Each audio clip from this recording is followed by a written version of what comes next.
Welcome to the Maven Marketing Podcast. Today is Maven Monday. I'm your host, Brandon Welch, and I'm here with Caleb. Happy 2026, AG. It's starting right now, It's basically. starting right now. You don't know how far back in time we recorded this, but by the time you're listening to it, it's dang near 2026. And I had a meeting with a awesome business owner yesterday, and I just remember thinking, like, they're just so, like, freaked out by marketing and all the things and all the shiny objects.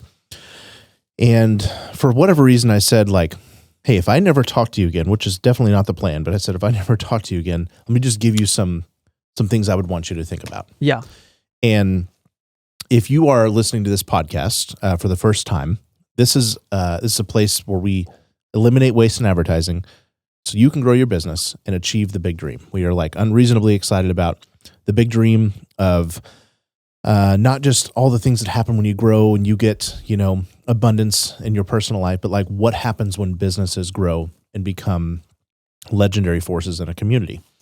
We've had the honor to work with so many companies like that across the country, and over the period of my career, we've just seen so many things tried and didn't work, and so much pain at the level of, like, marketing and, like, how do I grow? Or I spend a bunch of money and I don't know if it will help me or not, or I'm kind of growing, but what's working? And so I just said, we have a book, we have, 15 years of doing this in our agency. And I just said, what if we started from the beginning? I said, if I were to give you 26 things to do in 2026, Yep. What would that sound like? If I never talk to you about marketing again. Yeah. If you never heard from us again, this is our very best advice after growing some really remarkable companies to really remarkable levels of revenue and impact. And so we're just going to jump right into that. And this is our gift to you. And this is learned from real stuff that's working on the streets. Yeah. So here we go. Yeah. So we're going to start with the category of strategy. That is where all good things start. And we're just going to dive right into it. First, your yesterday customer will always be your most profitable and the easiest. Yeah. So here at Frank and Maven, we believe there's 3 types of customers: today, tomorrow, and yesterday. Specifically, your yesterday customer is the person who has already done business with you. You can stay in their life, be a friend, and get them to come back for repeat or referral business. There are people that bring multi-million-dollar ad budgets to our conference room and they say, help us make this better. And we always start. Everybody's obsessed with this new customer and how do I get more new? And it's like, we always start with, are we getting the most we can with yesterday's customer? Everybody knows it's the cheapest to reacquire, but it's also the cheapest to market to. Somehow it's not the shiniest. No. And I don't think most people actually believe that. They just sort of assume that the hunt and the real growth comes from tomorrow's customer or the customer that's, like, looking today. That is true. We're going to talk about that. But you will never, ever, ever regret focusing on your past customers more. Yep. So email them monthly. If not, at least email them weekly. More ideally, you should text them. You should have events, VIP events. You should continue adding value to their life. It should be the thing you are amazing at. Find that thing and just keep adding value. Keep sharing that with them.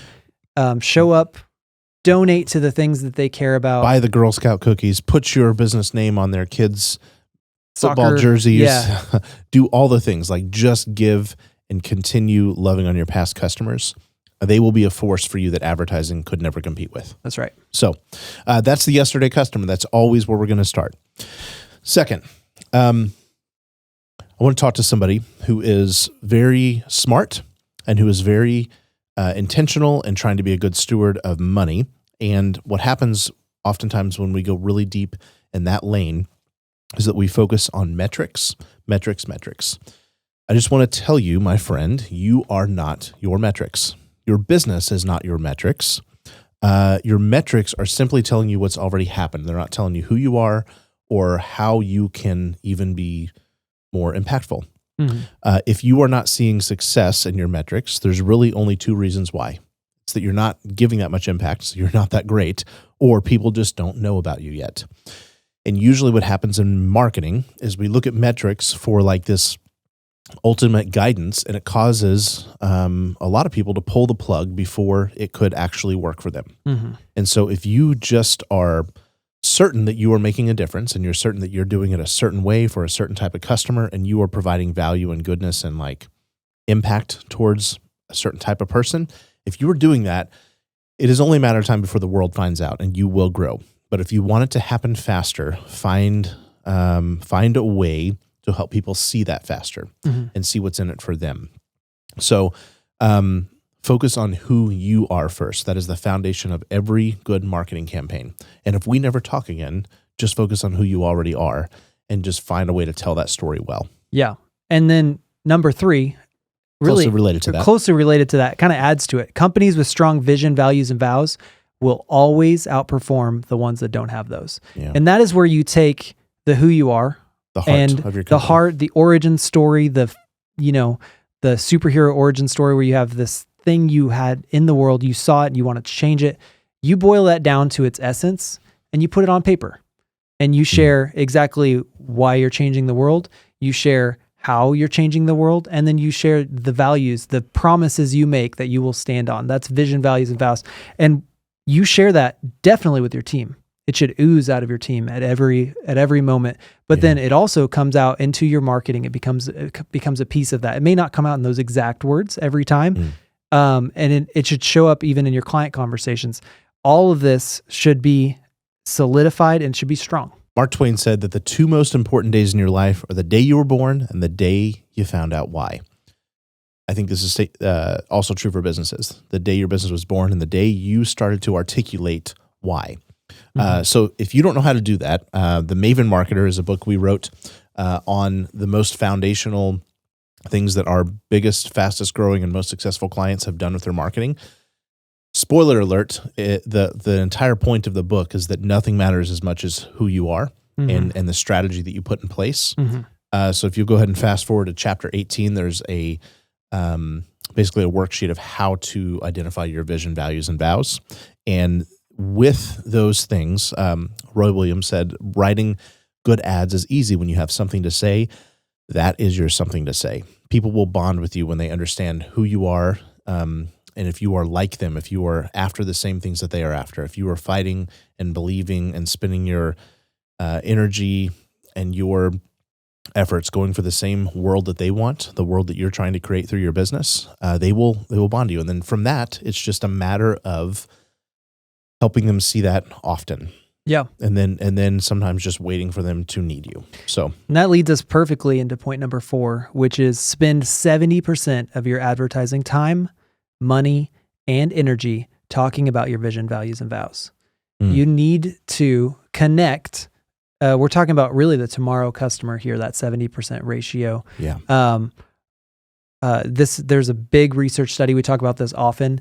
Les Bennett and Peter Fields. Yeah. They found by studying thousands of ad campaigns that the ideal ratio is that you should spend 60 to 70% of your marketing on long-term branding, relational things. Well, what are you going to... people feel good about you. Yeah. What are you going to talk about? Yeah. Your vision for the world. Yeah. The values you have for the product you sell. This is not a time to go be like overly philosophical, but it's like, I believe that when you get your car repaired, that should not be an inconvenience for you. Should be easy. Yeah. That's a real thing that a mechanic might say. I believe that if your roof doesn't need replaced, I'm never going to propose that it does. And these are values from real customers of ours. And talking about the product, especially when you're in a long-term buying cycle, is usually never the thing. Like, I know if I need a roof, I'm going to call a roofer. I know if my car breaks, I'm going to call a mechanic. But, so you can't just go on and say, we have great mechanic service and we have great roof service and all the other insert your type of service in there. But when you talk about broad things and the way the world ought to be, most people will listen because they'll go, yeah, that's the way the world ought to be. And so you want to do it in such a way, and often, and we say the biggest percentage of your ad budget should go to helping people understand who you are, how you roll, what you stand for, and the life you're trying to create for them one day when they need you. Yep. But leads to point number 5, you want to do that in an entertaining way. So do it over and over in the same places.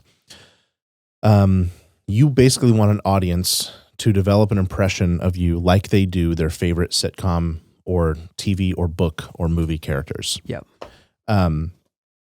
If if you do that consistently and they know who you are and they know what you believe, it's just a matter of time before you seem like the more real guy or gal, or the more interesting guy or gal, or the more trustworthy, likable guy or gal. And that's when they're magically going to choose you, probably without even going to a search engine. Yeah.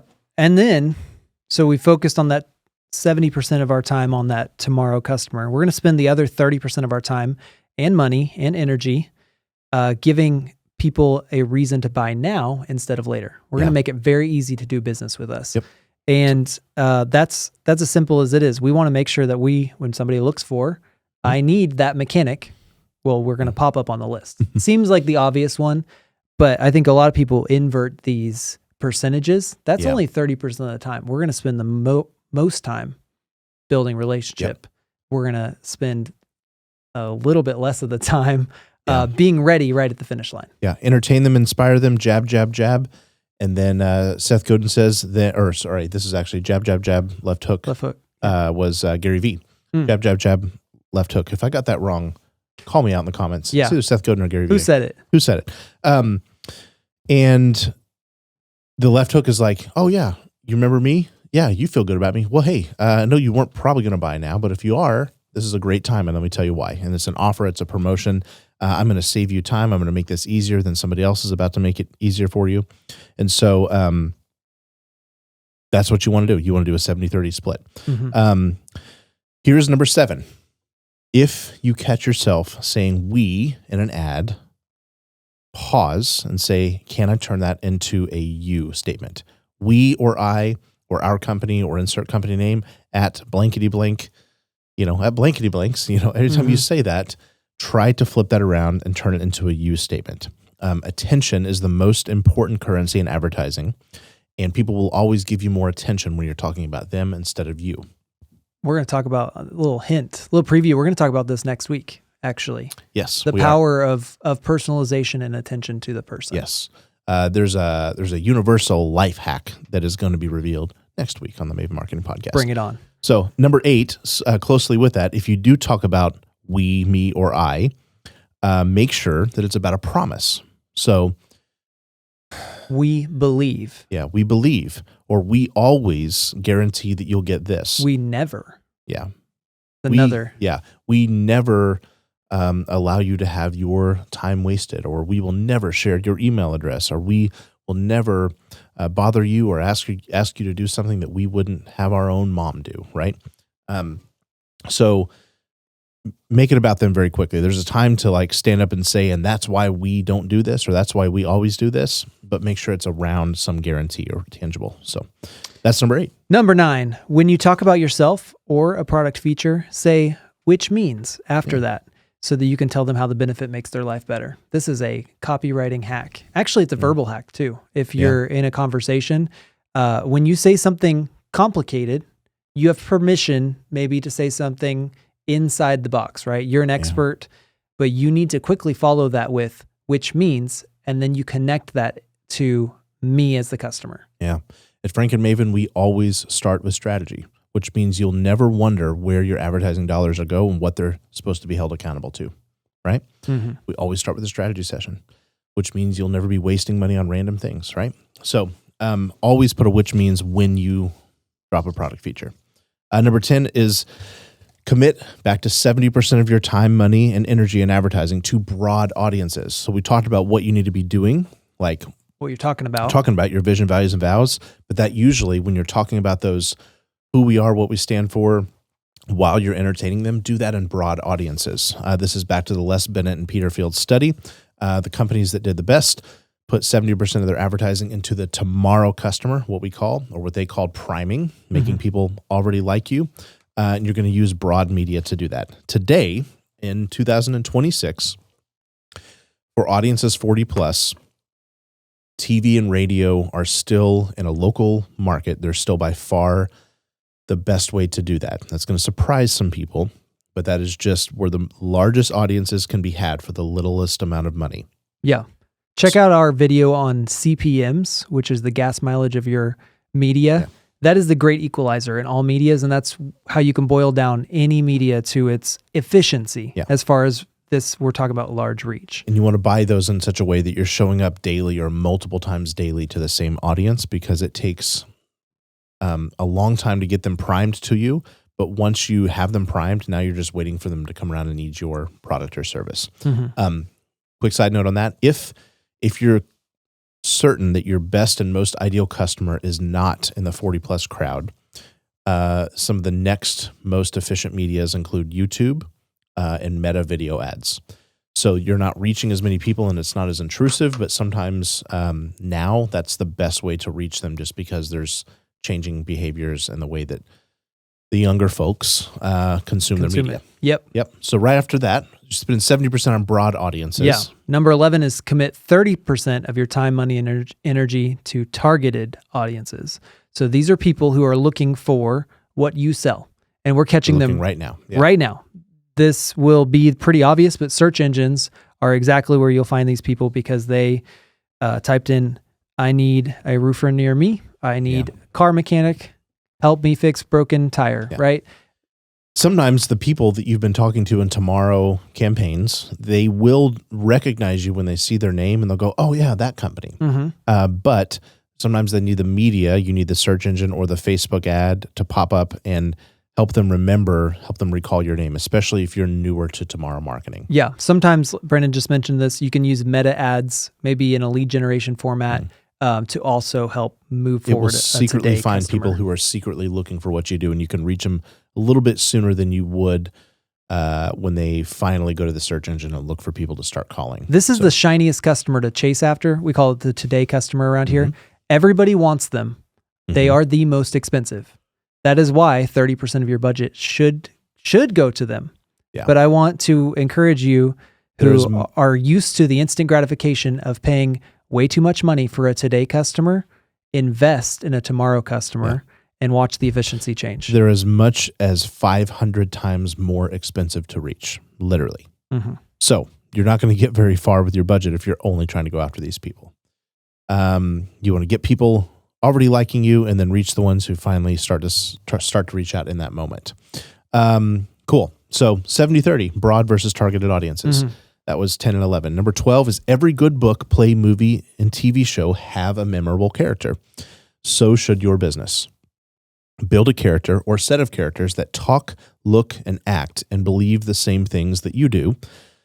Sometimes that is you as the owner or owner or founder or like CEO of the business, which is number 13. The owner, founder, and CEO often makes the strongest character. Regardless of what your business is or how good or bad you think you look or sound or want to be on TV, you are still putting them in a character mode. If it's you, you're putting yourself in a character mode.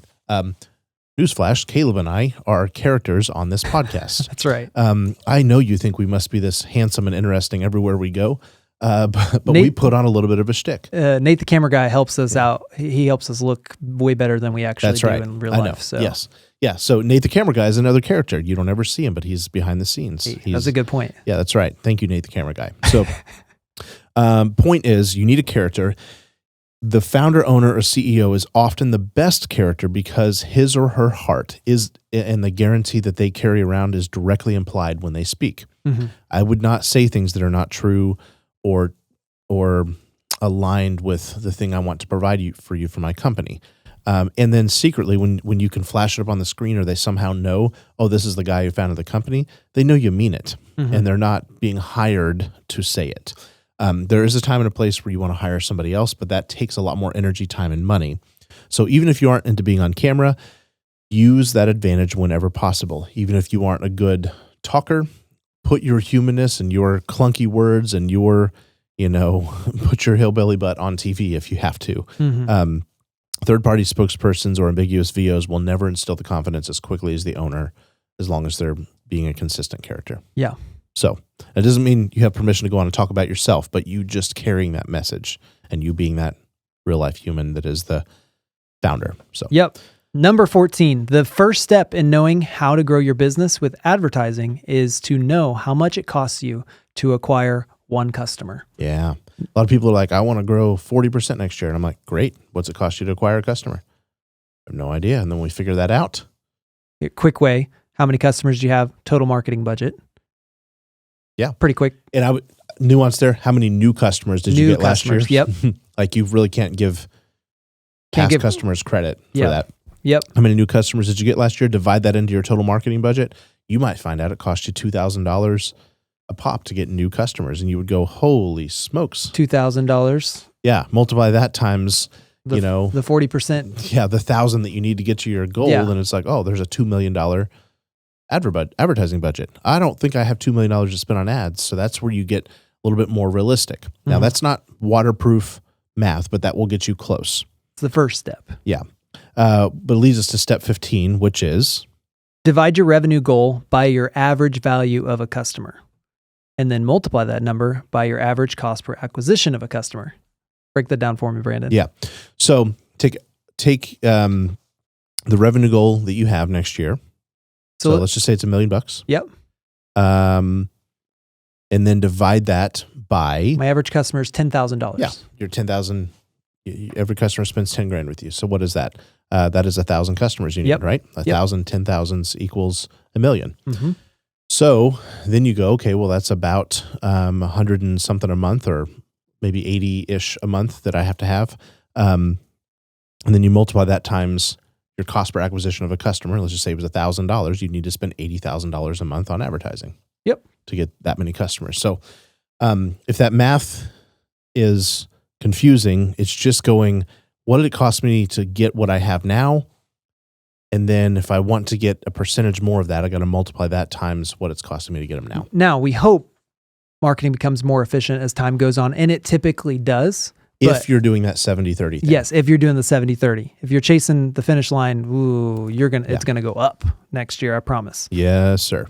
So that was strategy and some messaging. We're going to talk about some specific media tactics because these are relevant for 2026. Mm-hmm. Some things have not changed and won't change for a long time. Some things are absolutely changing right now. One thing that is very relevant is that short form video, even for your law firm, even for your service company, you don't have to be a TikTok influencer to go start doing reels. Those are very, very productive for a couple of reasons. They're really cheap.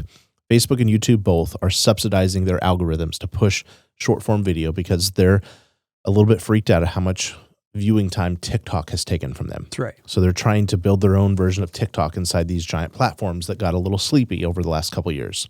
So you can take advantage of that, and even stuff that they may not have previously thought was worthy of putting in their feed. When you are the HVAC person and you do a 13-second video of how to change your air filters, or a tip for how to change the humidity on your Nest thermostat, or you are a mechanic and you're showing some really cool thing you fixed or some like time-lapse video of what you did, you have permission to do that now. And you will it's actually worth the time and money to do it, because before a lot of that stuff was just crickets. You weren't reaching many people.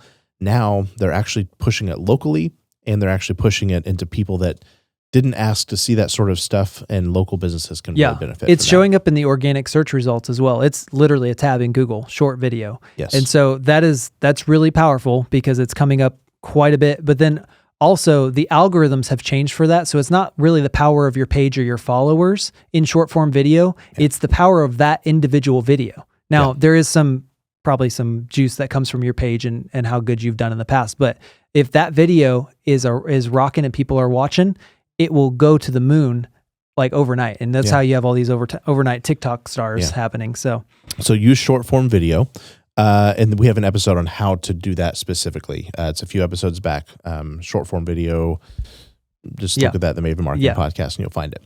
So number 17, multiple creatives are being rewarded. When you're doing these social media platforms, something that has kind of always been a thing, but it's really a thing now, is that the platforms, as it relates to your ads and your social posts, they want to have multiple options to push.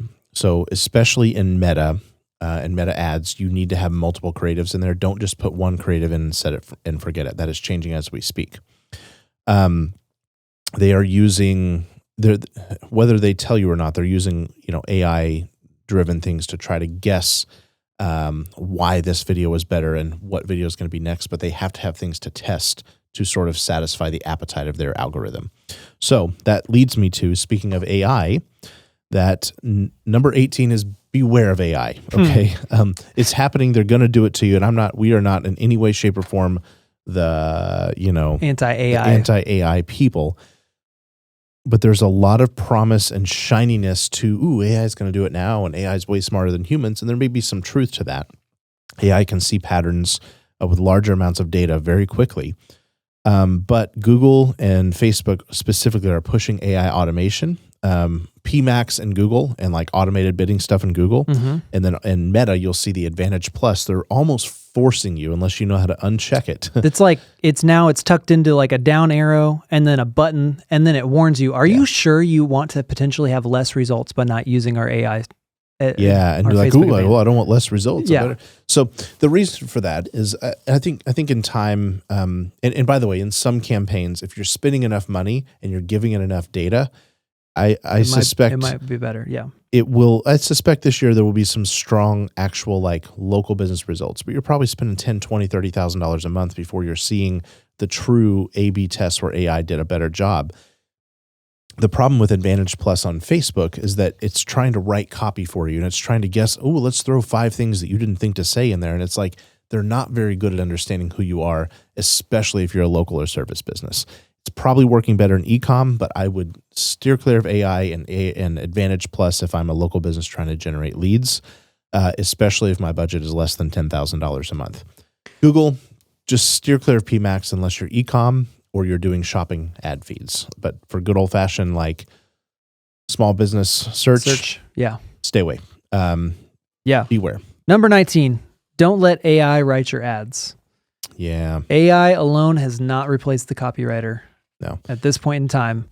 It's not that it can't write stuff that is pretty or polished or sometimes even entertaining. It's that it will be misaligned with who you probably actually are. It is putting all of the things it knows about your category in a blender and then spitting out some random like averagized version of that. Yeah. And that's a technical term, averagized. I like that. We'll just say homogenized version of that. And you are not getting the uniqueness. You're not getting the things that really, to date, only a human is capable of going, tell me more about that. Tell me more about that. And getting back to your origin story and why it is that you and your business are doing things a certain way. AI cannot do that. Therefore, AI cannot write good campaigns that are based in reality. It will be, like Brandon said, white bread. It'll be hotel art. It will be the most unoffensive pieces. And our job as a copywriter is to bring smiles, fists, and tears. And if we don't, it will fall on deaf ears. AI by design does not do smiles, fists, or tears. It does not. So, now, make no mistake, AI can help you research, find angles. It can help you get really good data on what your target customer may be feeling or thinking or talking about on the internet. And so it can be a good angle finder, but it is not a good copywriter. Yep. So let's go to number 20. Google LSAs are better than they were a year ago, but they are still not likely as profitable as good old-fashioned Google search campaigns. The reason for that is that they are highly automated and that you can't filter out the stuff that you don't want to show up for. Also, Google LSAs do not allow your brand to be seen as a unique and special result on the list. They look the same. Every LSA result looks the same. Yeah. It looks like, here's the company, here's how many reviews they have, click to call.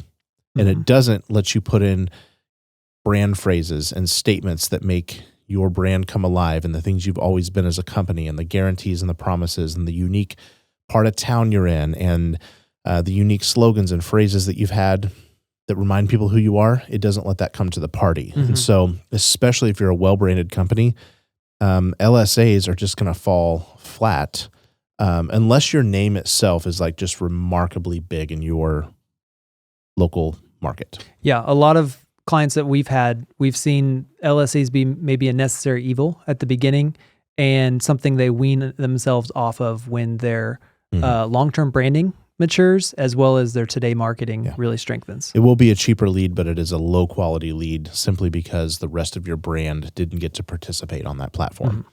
Number 21, if you're looking to rank in GPT or modern SEO and AIO, the answers that people are actually asking, answering questions people are actually asking, is the hack to that game. Key being has to be questions people are actually asking, not questions you wish they would ask. People are not asking like, how do I get a free consultation? Or what are the estimated large price ranges of your product? No, they want to know exactly what the average home repair costs. They want to know exactly how long they're going to wait. They want to know exactly the product details and specifications. And the problem is, for the longest time, we've been allowed to fluff and like generalize this in blog articles. And so we're used to not having to give the proprietary behind the scenes information until the consult call. AI and GPT are the replacement of a lot of your consult call. And so your customer wants to come to everything smarter so that they're not threatened by the knowledge that only you can have. That's gone. It's gone. How you hack that is you put these FAQs, you put the real answers to the real questions that you previously would only do in the consult, you put them on your website. Yeah. And then you get a nerd to code them in FAQ schema so that the search engines and GPTs can see it. Yep, that's good. Number 22, we call this shiny object syndrome. SOS is at an all-time high. You will always be further ahead to improve on what you're already doing, rather than starting and chasing some shiny thing that showed up just yesterday. Yep. I want to see if there's something truly new. I want to see a case study of somebody in my industry who spent what I have to spend, who is in a population that is similar to the population I'm serving and has a product that's very similar in value positioning that I have. And I want to see a case study. And I'm talking about things like OTT. I'm talking about things like streaming and a lot of these fancy, like follow your customers around type thing, and you're suddenly going to be rich.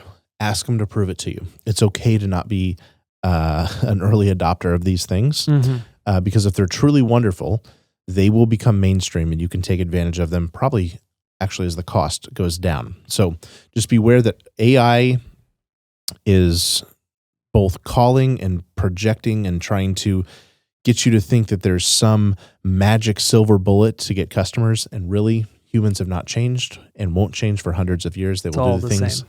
They'll do the things that they're interested in when they are interested in them. Yep. And they tend to do things in business with people they know, like, and trust. That leads us to number 23, which is talk to one person at a time in your ads. If you are talking to everyone, no one will hear it. But if you think about that one person that needs what you're selling, you talk directly to them.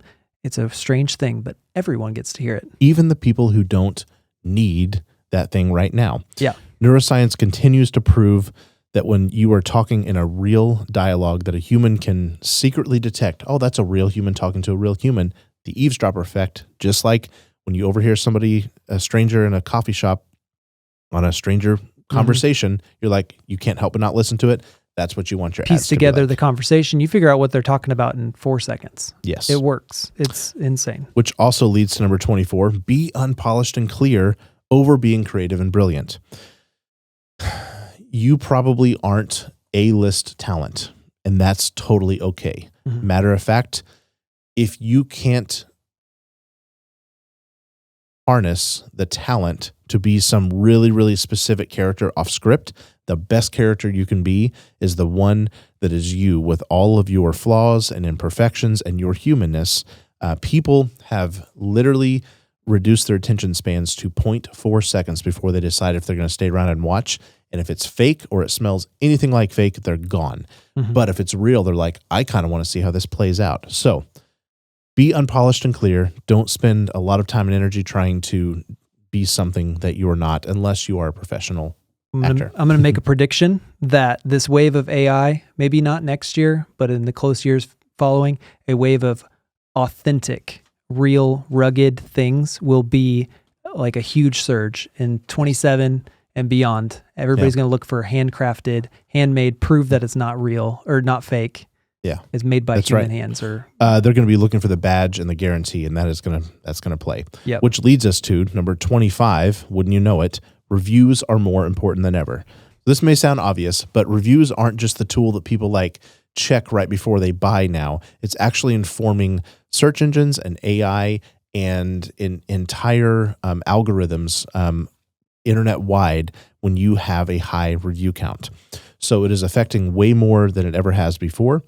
And tools like Bird Eye and Podium, which we did an episode on a few episodes back about how to get 5-star reviews, help you automate that review asking process. It's more important than ever to ask, and people are more willing than ever to do it if you just make it simple for them. So helps in SEO, AI, conversion rates. Everywhere. So number 26. Number 26, always, is tell more stories. Tell stories about real people. Tell stories about how you changed somebody's life, and then drop the mic. Yeah. We are story-hungry machines. We bathe our children in stories. We are always looking for a story. We will always stop whatever we're doing to listen to a good story. And so this can be a story about how and why you found out what you do is important. It could be about a life you changed. It could be a story about somebody else that had nothing to do with your actual product category, but you pull a metaphor and a lesson, and then you say, and that's why I believe this. Mm-hmm. That is the ultimate hack to getting more attention. Attention is the ultimate hack to getting more traction and conversion and profitability with your ads, and that is a major effect in growing your business. And that is why we are here, and we'll leave you with a bonus, number 27. Find somebody who will tell you the truth. This podcast, our business, our book, everything we've learned and taught and found out to be productive in the way of marketing is all centered around the idea that somebody else can probably read what's going on outside the bottle more than you can. You are uniquely unqualified to see your business as the customer will see you. So find somebody outside that will tell you the truth and will help you guide your marketing, your messaging, and your strategy in a direction that is in line with what the customer who doesn't know all that you know wants. You will encounter a lot of good ideas on your own. You'll encounter a lot of things that sound fun, that sound exciting, and you'll find people who want to sell you advertising that'll agree with you so that you'll spend money on their platform. But it's not about the good ideas. There are hundreds of good ideas. There are a handful of great ideas, and you want to attach your business to the great ideas. And so don't do it alone. Find somebody who is has no other incentive than to tell you the truth except for your own good. If they have an agenda to sell something or it's self-serving them in any way, that gets skewed. And so you can do that a number of ways. It could be with good friends, good partnerships, good cohorts, sometimes with a consultant and sometimes with an ad agency who, if they don't grow you, they get fired. Mm-hmm. And that is who we are. That is what we do inside these four walls, and that's what we attempt to do for you on this podcast. You can get our book. You can listen to the podcast. You can join our marketing mastermind. You can take our free marketing audit at frankandmaven.com, but we're not the only ones. There are a lot of really good, honest, growth-seeking, truth-seeking marketers. And just when you find one of those, make them a good friend because not to shine the light on us, but there has been so many good and impactful things that have come when we do this work together with companies that are doing good things. So that is why we are here every Monday. We'll be back here every other Monday. And just wanted to say thank you for this past year of letting us do this with you. What you are doing is important. We believe it's important. Mm-hmm. We're here to help you do more of it with less stress, less chaos, more peace, and more clarity. And we'll be back in 2026 to do that. Yeah, we are. There's one more episode next week. It's about a resolution that Caleb and I are making. Mm-hmm. We're going to hold each other to it. We might make a game out of it. I practiced it already. I did today this morning. Brenna. Nathan. That's your clue. So happy New Year. Merry Christmas. I hope you are safe. I hope you are celebrating the birth of Jesus together, and you are finding so much peace. And we will be back very soon and every Monday answering real-life marketing questions, because marketers who cannot teach you why are just a fancy lie. Talk to you soon.